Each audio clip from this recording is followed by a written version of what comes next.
안녕하세요. 하과장입니다. 오늘 2020년 장기형기간 재가급여 평가 메인을 다루는 Q&A 또 말씀을 드리도록 하겠습니다. 평가 번호대로 이제 기본편 우리 방문그룹은 마무리를 해 드렸었잖아요.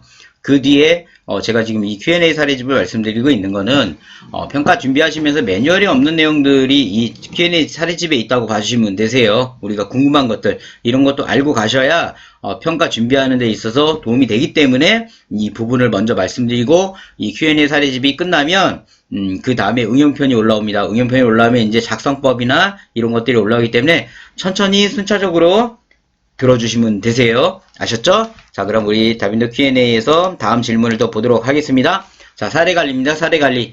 방문요양, 목욕, 간호, 주간, 단기에 다 포함되는 건데, 사례의 결과를 한 달 내 급여에 반영할 경우 장기요양 급여 외에 자원을 연계했다면 인정이 되나요? 자, 답변 뭐라고 했나 한번 볼까요? 공단에서 해당 지표는 수급자의 욕구, 문제, 장점, 자원 등에 대한 정확한 사정을 바탕으로 수급자에게 효과적인 급여를 제공하기 위해 노력하는지 평가하기 위함이므로 자원 연계 외에 추가적으로 급여 제공의 변경이나 급여 제공 내용 등으로 장기형 급여에 반영된 내용이 확인되어야 합니다.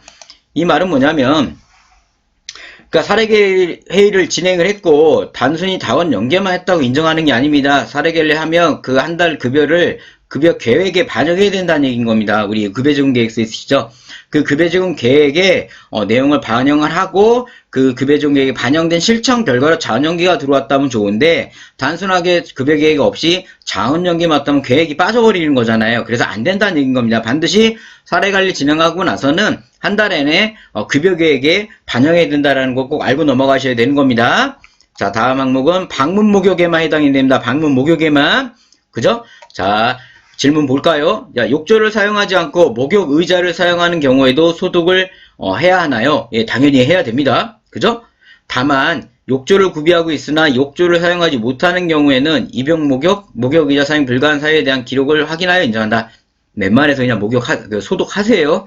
소독하시는 게 이런 사유를 적으시는 것보다는 나으실 겁니다. 아셨죠? 자, 다음 항목 볼게요. 기구간호 소독입니다. 방문간호입니다. 이거는 또 방문간호, 우리 방문그룹에 지금 포함되고 있는 겁니다. 자, 저희 기관은 100% 일회용품만 사용하고 있는데 소독일지는 어떻게 작성해야 하나요? 그죠? 또한 의료 폐기물이 발생하지 않는데 의료 폐기물을 전용 용기를 보유하고 있어야 하나요? 야, 요양원이랑 비슷합니다. 내용이 지금 요양원에 이 항목이 있거든요.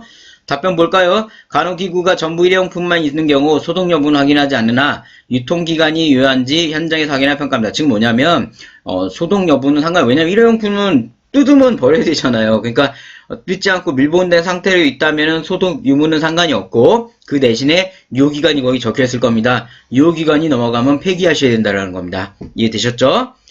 자, 의료 폐기물이 발생하지 않았더라도 급여 적용 결과 중 그 의료 폐기물은 언제든 발생했기 때문에 사용한 의료 폐기물을 분리할 수 있는 의료 폐기물 전용 용기가 있어야 합니다. 예, 요양원이랑 지금 기준이 똑같습니다. 이거 주간보호도 아마 똑같을 겁니다. 이 부분은 의료 폐기물 부분은 그러니까 한마디로 의료 폐기물 업체에 맡기라는 겁니다. 이게 요양원에서는 지금 의료 폐기물 업체에 무조건 맡기게 되어 있습니다. 따라서 아마 방문간호도 맡겨서 진행하셔야 될 겁니다. 자, 방문간호 또 보겠습니다. 요양원과 병설을 운영하는 주야간 보호인데 요양원에 소속된 간호사가 요양원 공동으로 사용하는 간호비에 대한 소독을 실시하고 기록하여도 인정하나요? 인정합니다. 인정한데 그 대신에 일지는 두 개를 분리하시는 게 좋으세요. 소독 일지를 소독을 했다면 요양원 주간보호 평가 때는 주간보호 표지를 넣어주시는 게 좋고요. 그렇게 해주시면 되세요. 큰 내용을 읽어보지는 않도록 하겠습니다. 자, 방문간호까지 이제 방문그룹에 대한 궁금한 거를 지금 말씀을 드렸어요. 그러면 자, 다음 항목을 볼까요? 다음 항목은 운영계획입니다. 운영계획 주간보호 단기에 포함되는 거라고 봐주시면 되세요. 주간보호 단기에 우리 방문그룹에서도 이런 게 있구나 한번 봐주시면 됩니다. 이런 거를 주간보호나 단기 같은 재가기간 안에서 이런 걸 하는구나 한번 봐주시는 것도 나쁘진 않으세요. 자, 평가기준 1번 연도별 사업계획은 매년 수립을 해야 되나요? 네, 그죠, 매년 해야 됩니다. 가령 2019년에 수립한 사업계획과 변동된 내역이 없어서 2020년에 수립하지 않아도 평가 시 인정을 하나요? 자, 답변 보겠습니다. 해당 지표는 기관의 효율적 운영을 위하여 연도별 사업계획을 수립하였는지 평가하기 위한 지표로 평가 지표의 취지에 따라 연도별 사업계획을 수립하고 그에 따라 사업을 실시하며 사업 결과를 차기에 평가하여 차기 연도 사업계획에 반영해야 합니다. 따라서 매년 사업계획 수립하고 그에 따라 사업을 진행한 후 사업을 진행해야 하며 평가 결과에 따라 교육 프로그램 조정 및 전체적인 사업 내용 변경 등 평가 결과를 반영해 사업계획을 수립하여 평가 기준을 하는 것으로 확인합니다. 즉, 제가 아까 말씀드렸잖아요. 그냥 매년 수립해야 되는 답변 제가 내라 그랬잖아요. 왜냐면, 사업계획이라는 거는 예산서랑 맞물려 들어갑니다. 예산서랑 맞물려 들어가는데 예산서가 2019년, 20년 동일할 수가 없어요. 웬만한 어떤 한 개 항목이라도 변동이 됩니다. 인건비라도 변동이 됐든, 그러나 그런 게 하나라도 변동이 되고, 또 중요한 건 뭐냐면 수가가 매년 변동되고 계시잖아요. 그러다 보니까 사업계획서는 뭐 기존에 해놨던 게 잘 돼 있어 나 똑같이 할게 연도만 바꿔서 그게 안 된다라는 거죠. 또 왜냐면 저 항목에서 평가 점수를 받으시려면 올해 사업계획에 대해서 우리가 평가를 내서 다음 차기 년도 사업계획서에 변경된 부분을 반영하게 돼 있는 겁니다. 그냥 무턱대고 그냥 똑같아요 하시면 감점은 똑같이 맡은 겁니다. 따라서 정 안 되시면 프로그램비라든가 10대 있죠? 아니면 뭐 우리 수가 변동에 대한 거라도 변동을 취해가지고 그런 부분이라도 변동해서 넣어주시면 어렵진 않으세요. 자, 운영계획입니다. 또 주간보 단기 항목이네요. 평가 기준 2번에 프로그램 사업은 프로그램별로 예산이 수립되었는지 확인한다고 되어 있는데 각 프로그램의 세부 프로그램별로 예산이 수립되어 있어야 인정하나요? 자, 프로그램 사업은 최소 신체인지 사회적 프로그램별로 예산이 수립되는지 이건 무슨 얘기냐면 자, 질문은 뭐였냐면 예를 들어 신체 프로그램 안에서 우리가 뭐 동전 던지기, 윷놀이 하기, 노래 부르기 이런 게 있는데 그 노래 부르기에 뭐 예산이 100만원, 뭐 동전 던지기에 예산이 10만원 이렇게 하는 게 아니라 질문은 이렇게 해도 되냐를 물어본 이렇게 꼭 해야 되냐라는 건데 답변은 그게 아니라 그냥 묶어서 인지 프로그램은 프로그램에 350만원, 뭐 신체 프로그램에는 프로그램비를 예산을 500만원 이렇게 신체 따로 인지 따로 사회적응 따로 예산을 수립해도 인정한다라는 겁니다. 아셨죠? 자, 다음 항목 보겠습니다. 주간보 단기보호네요. 자원봉사자입니다. 병설 운영 중인 요양원과 같은 건물에 있는 주야간 보호 기관인데 VMS나 1365 자원봉사 포털 등 자원봉사 프로그램을 하나의 기관에서만 사용할 수 있다고 합니다. 평가에서 둘 다 인정받을 수 있나요? 자, 둘 다 인정받습니다. 이거는 자원봉사가 두 기관에서 모두 활용하였다면 함께 인정 가능하며 이 경우 VMS 1365 자원포털 관리 활동에 있는 경우에는 필수성을 확인하지 않는다는 겁니다. 하면 인정한다라는 거예요. 자, 다음 항목도 보겠습니다. VMS 1365 자원봉사 포털 등에 등록 가능한 기관이 아니라 자원봉사자를 구하기 어렵습니다. 이 경우에 자원봉사 활동을 해야 하나요? 해야죠. 자원봉사 연계를 통해 수급자를 위하여 다양한 서비스를 제공하기 위한 지표로 기관에서 정기적으로 자원봉사자가 활동한 내용이 확인되는 경우 인정한다는 건가? 꼭 거기에 등록되고 안 되고가 중요한 게 아닙니다. 그럼 자체 자원봉사 일지를 구성해서라도 자원봉사자는 진행하라는 겁니다. 제가 기본편에서 말씀드렸죠. 자, 식당일 조리실입니다. 주간보 단기가 계속 나오고 있습니다. 질문이 요양건보센터와 요양원을 병설 운영하고 있는 기관으로 요양원의 조리원이 병영 공간인 식당과 조리실을 사용하고 소독 및 점검을 시작하고 있는데 평가 시 어떻게 적용하나요? 자, 노인복지법에 따라서 시설은 조리원 한 명 배치해야 합니다. 다만 주야간보 서비스 제공하는 시설 병설하여 운영하는 사육시설에 급식을 위탁하는 경우에는 조리원을 두지 않는다는 거죠. 하나만 있으면 한쪽에서는 위탁하는 경우니까 주지 않는다는 거겠죠.